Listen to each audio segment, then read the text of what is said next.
Greetings, ladies and gents. Welcome. It's Mike Maths and Science Club. My name is Mike, for those who are wondering, and I'm kind of excited to walk you through this chapter of trigonometry. And also, I'm kind of also excited because this is actually our first video on our YouTube channel. So by the end of today's lesson or on this video, if you know it if it helped you, please be sure to like, subscribe, and also you can recommend it to your friends, or even your classmates, or anyone who you think might be helped by this case, because on this channel we're going to try to make everything easy, so that when those exams comes, you are ready to to conquer any question. So in this video we will do an introduction to compound angle identities. Now this is a topic that this is a section that you find in grade 12. Yeah, there are many. It's really a lovely chapter, which I love, by the way. So we'll do an introduction to compound angle identities. Now, by definition, what is a compound angle? So we say that a compound angle is an angle made by is an angle, of course, formed by the combination of two or more angles, right? But in grade 12 we only limit our scope to two angles. So that would be, so the compound angle will be an angle that is made up by two angles. So an example of this would be a plus b, or a minus b. So it could be a plus b, so that's a compound angle, or it could even be a minus b, so that's also another compound angle, or even theta minus, let's say, of course, 2 theta minus theta, that's another compound angle. Now in grade 12 we have four different compound angle identities. So this first proof that I'm gonna do with you right now is not examinable. It does not come in exam. They do not they do not put it there, if I can put it that way. But they do come, though. I've seen this first proof are done in investigations. So what I'm trying to say is that there's no need for you to know how to do the first proof. But the reason why I'm doing this is because I don't want to just barge in and say this of course this and that is equal to that, without a solid proof of sukapi, in a sense, of where do they come from. So again, the first proof is not examinable. Now they say that given that p os, so that's POS, so they are talking about that angle. But if they say that if POS and QOS, so QOS are equal to this an error there, are equal to theta and beta respectively, and that the length of Q of OQ, the length Q OQ is equals to 1 unit. And they say that find the expression for cos theta minus beta in terms of trigonometric ratios. Now we know that of course, by the way, which it's just try to fill in what they said. So they said that this angle right here, let me just put it there. So that angle there would be, they said that's theta, right? And also they said this small angle here, so let me just put those arrows. So they say this is beta. Now we know that, now again, if you take a note, so theta would be the bigger angle, but that bigger angle there is made up of two angles. It is made up by this portion plus that one. So theta, in other words, theta is made up of what? Of beta plus let me say Q or Q or P there.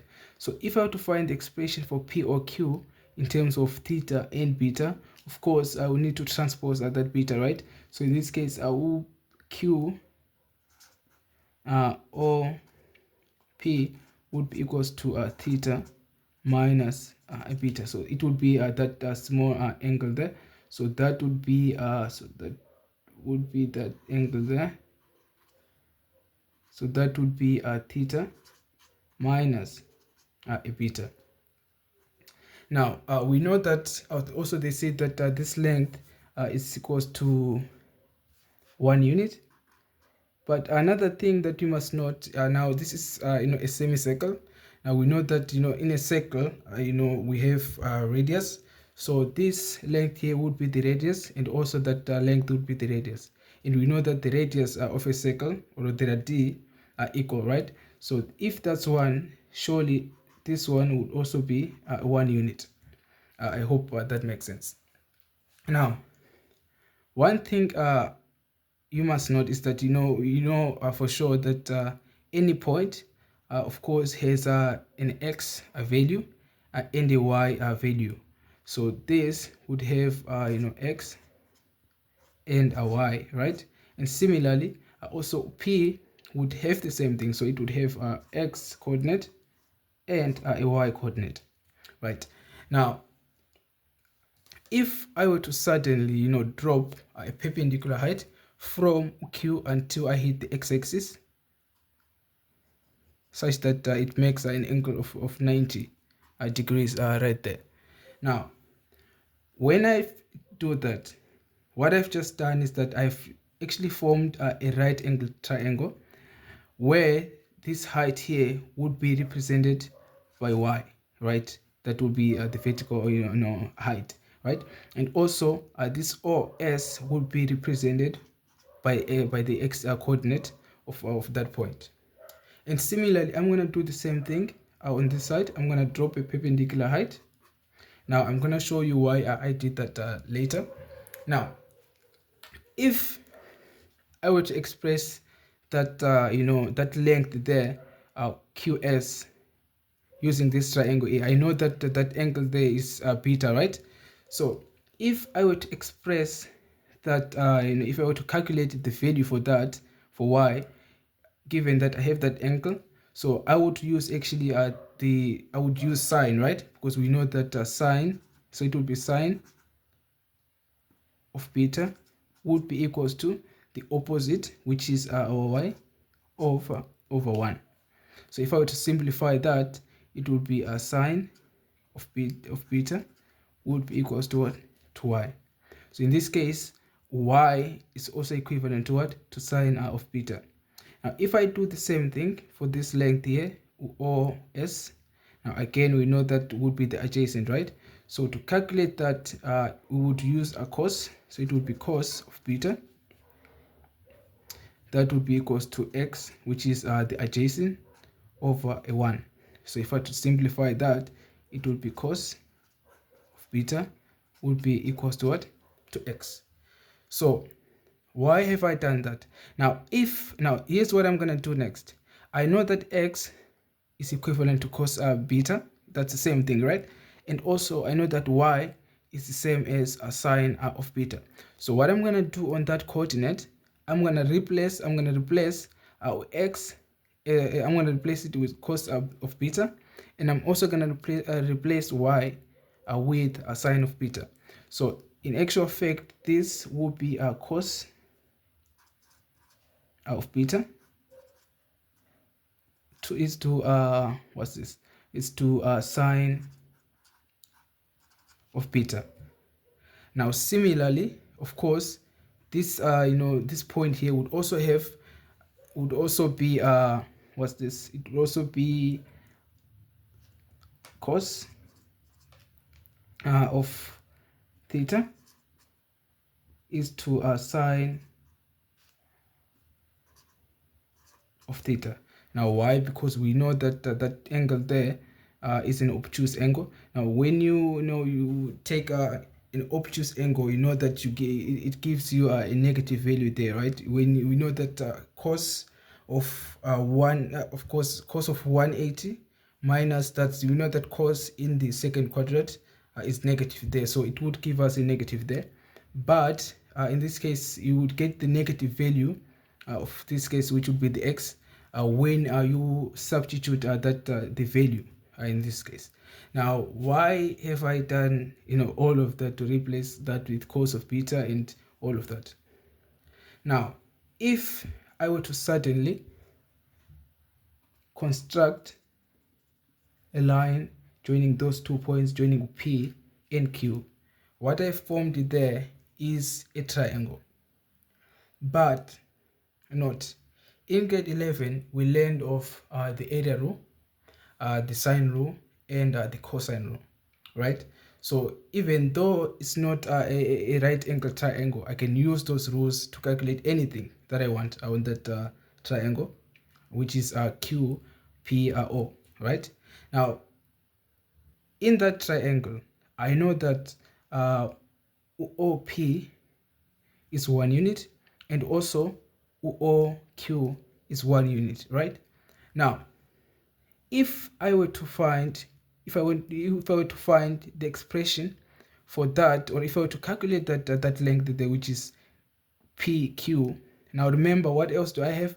I have this angle in between here. So if I were to calculate that length there, I would actually use the cosine rule, because the cosine rule requires you to have two adjacent sides, right? And an angle in between if you want to find the third side, right? So in this case, PQ squared would be equal to OP, which is a 1 unit squared, plus OQ, which is also a 1, but you square that, minus 2.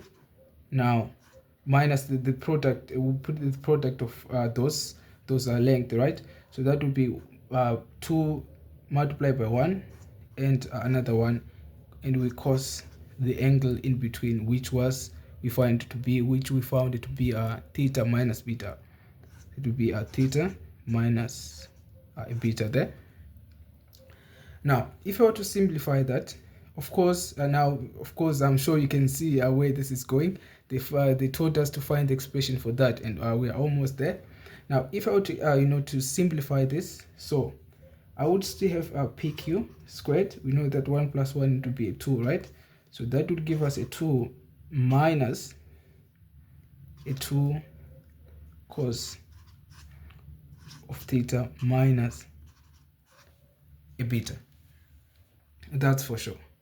Now this is what I'm looking for, right? I want to find out what is that equals to, right, in terms of trigonometric ratios. But the problem here is that I do not know what PQ is. We don't know, we're not given. But is there a way to calculate that PQ, that length there? And the answer is yes. We have an open door to the distance formula. We can calculate that using the distance formula. So the distance formula says PQ squared would be equals to, so let me just make that to be my equation 1, because I'm actually finding another expression for PQ as right.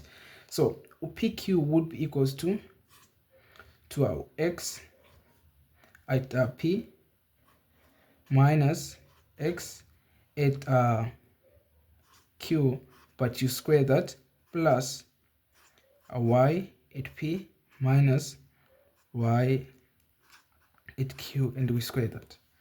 But what is x at P? We know that x there, it is represented by cos of theta, right?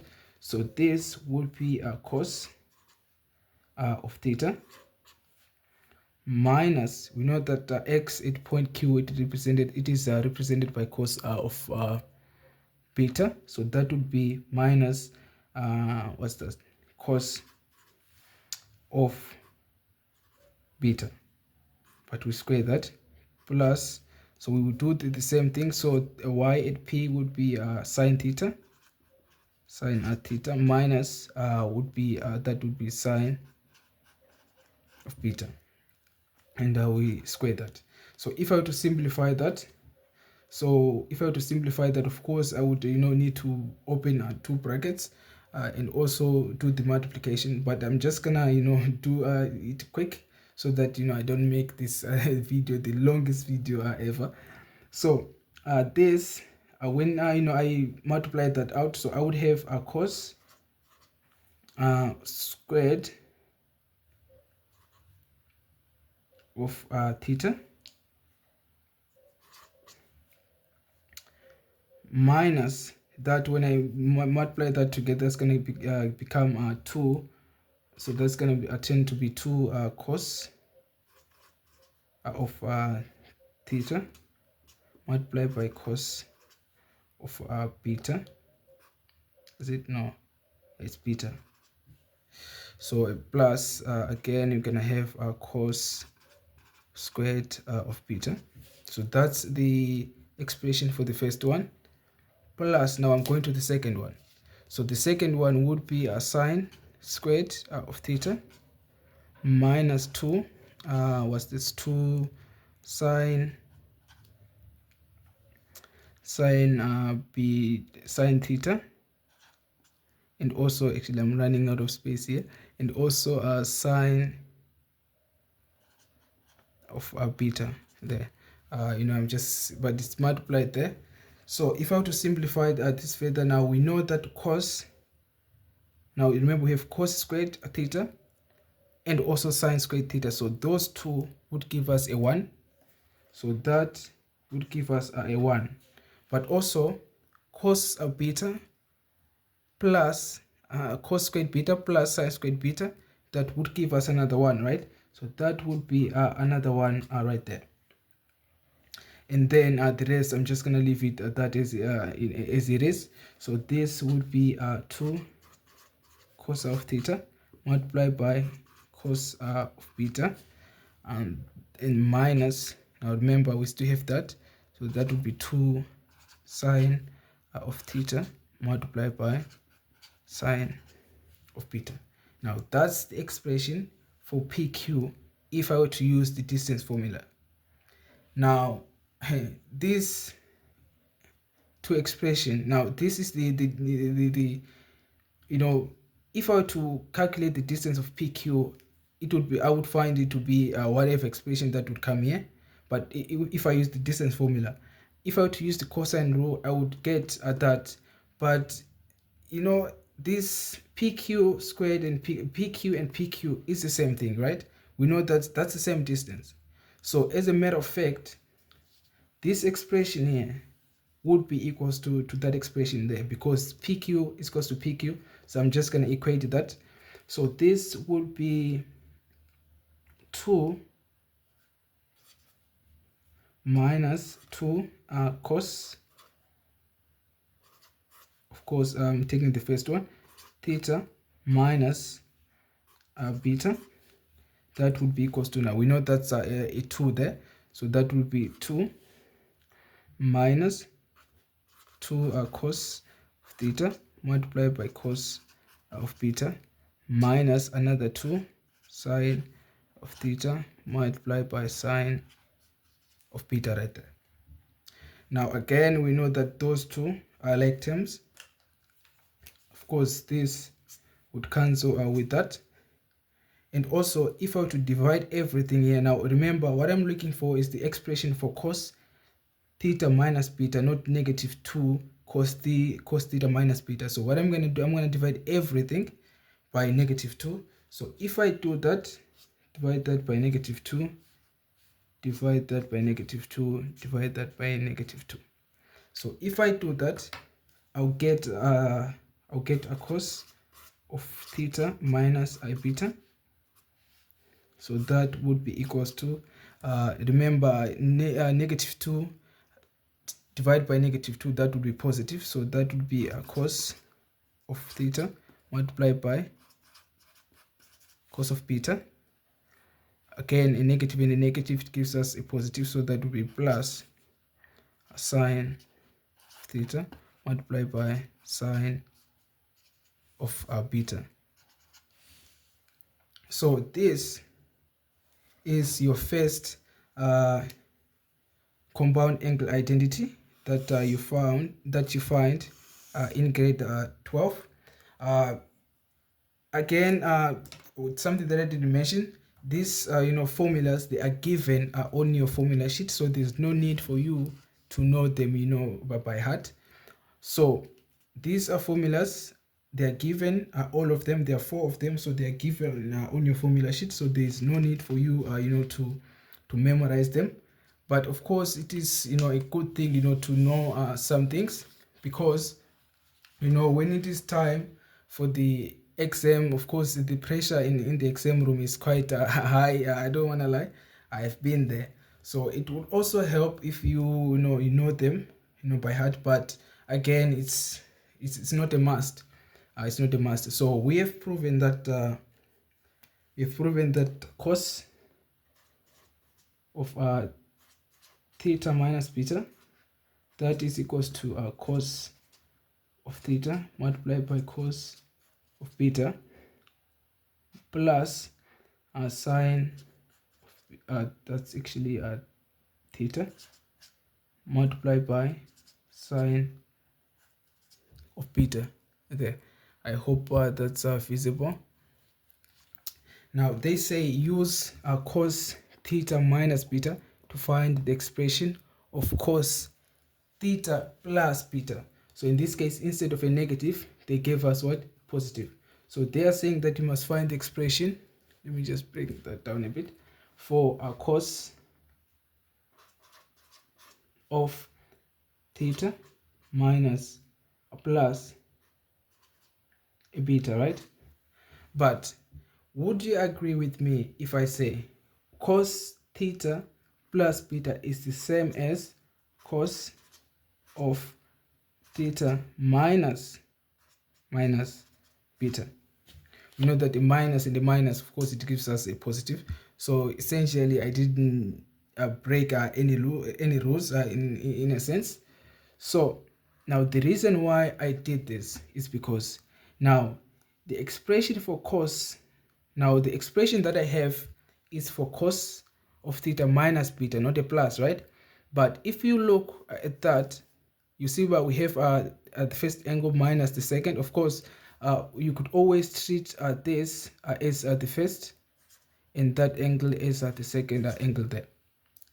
Now again, so this would be the first angle, and that would be the second. Of course, now we have that minus there because that's what that identity requires, right, for us to have a negative.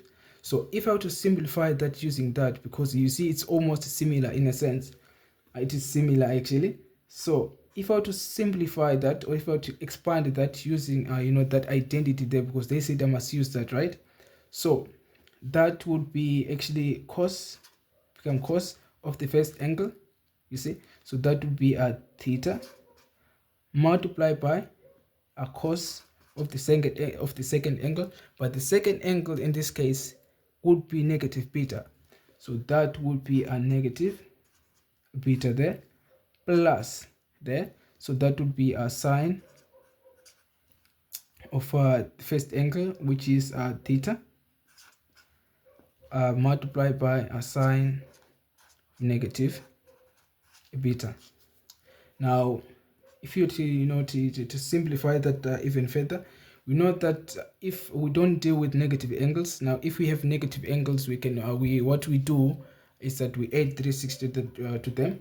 So if I add 360 there and there, what will happen is that, so let me just do that. So that be cos theta, cos of 360 minus beta plus sine of theta multiplied by sine of 360 minus beta. Now again, if I were to simplify that even further, I remember cos in the fourth quadrant, it is positive there. So this will essentially become, so that will be cos of theta multiplied by cos of beta. Now plus sine of theta. Now note, sine in the fourth quadrant, it is negative. So in this case, it will become negative sine of beta if I were to reduce that. Now to simplify that even further, so that would be cos of theta. That would be equals to cos of beta. Now a negative and a positive, it gives us a negative, so that would be negative sine of theta multiplied by sine of beta. So that's the second angle, compound angle identity. Of course, so it says cos of theta plus or cos of the first angle plus the second. So that would be the expression of it. So that would be cos of theta plus beta. So that's the second version, or the second compound angle identity, of course. Now they say use any any above proven identities to find the expression of sine theta plus beta. The problem comes now. They say we must give the expression for sine of what? Sine of theta plus a beta, right? Now we don't have any identity for sine. You see, all we have proven was for cos, right? But now they want us to prove the identity for what? For sine theta plus beta, right?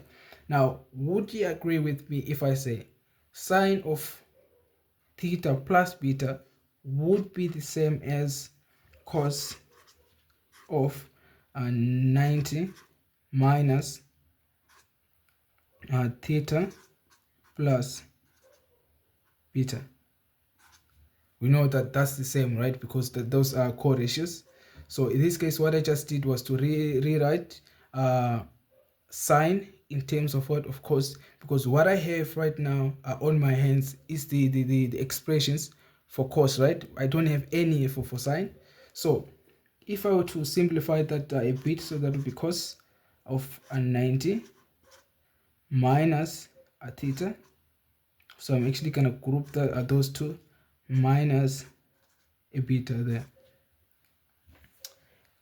So if I were to now remember, so again this looks similar to the first. We know that, so this would be your first angle, all of it, and this would become your second angle. So if I were to, of course I'm going to use that expression there to expand that, because in this case it looks actually it is a cos compound angle identity, because we know that's cos of the first angle minus the second. So if I were to expand that, that would become a cos of the first. Well, now the first is 90 minus a theta, close that, multiply by cos the second, so that would be cos. Now beta, that beta is positive, not negative, because that negative is just part of the formula.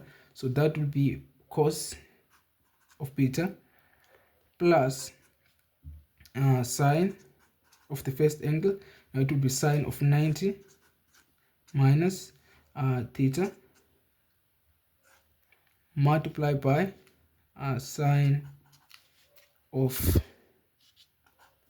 beta. Now if I were to simplify that even further, we know that cos of 90 minus an angle, it changes, right? We know that the name changes. So this will actually become sine of theta multiplied by cos of beta plus we know again a sine of 90 minus, that's on the first quadrant, so the name also changes. So this would actually become cos of theta multiplied by sine of beta. Again, that's the third compound angle identities that we have. Of course, it's given on your formula sheet. There's no need for you to know them. But again, something that I should have mentioned there, of course the first one is not examinable, but the second one, of course, what they do in the exams is that they will give you any expression, right, of one of the compound angle identities, and they say, given this, can you prove the next compound angle identities though? So that's what we have been doing. We found the first one, so in this case it will be like we're given that, and then they say we must find the expression of the next. Now this what I'm doing here is examinable, so you need to know that of course it is examinable. I should have mentioned that at first, but the first one it is not.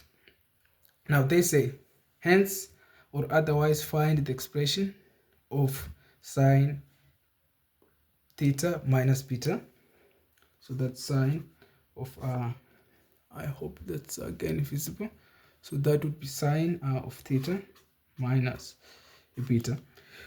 Now again, I would of course do the same thing that I did here to use the co-ratios, but again I've already have an expression for sine, right? So in this case, what I'm gonna do, I'm gonna rewrite this as sine of now what was sine of theta plus minus beta. Now again, I didn't change anything. Remember, a negative in the positive, it gives us a negative, which is the same as that. But the reason why I did that is because I have an expression for sine an angle plus another one, but I don't have the one for minus. So what I did was to rewrite that such that it has a plus, so that I can use that compound angle identity there. So if I were to expand that, again, you see it looks similar. So this would be my first angle, that would be my second. Now, this would be actually sine of the first angle, which is theta, multiplied by, what does it say? It says cos, but of negative beta, remember, again, plus cos of the first angle, which is theta, multiplied by sine of the second, which is negative beta right there. So again, to simplify that, so this will just become a sine of theta. Again, remember, we're gonna do the same thing there. Of course, you can add 360, but I'm not gonna do this. Of course, we're just gonna do it, you know, in our mind in this case, and just plug what is, you know, what we get. So in this case, we know that cos in the fourth quadrant, it is positive, so this will not change anything. So this will become cos of beta plus cos of theta multiplied by, but we know that sine is negative on the fourth quadrant, so that would actually be minus sine beta. And to simplify that even further, let me just bring that. So this would be sine of theta multiplied by cos of beta minus, because we know that a negative and a positive gives us a negative, that would be cos of theta multiplied by sine of beta. Now those are the 4 compound angle identities that you encounter in grade 12. So you need to know how to prove from starting from that step until of course to the 4th one. Of course, they can give you anything, any, and they say prove the other one. So what we're gonna do at the end is that I'm gonna do past papers, of course, reflecting on all that we have done. So these are the 4 compound angles identities that you get. Now what I'm gonna do is that we're gonna do a practice question, just to practice what we did here, to apply it. So that's what we're gonna do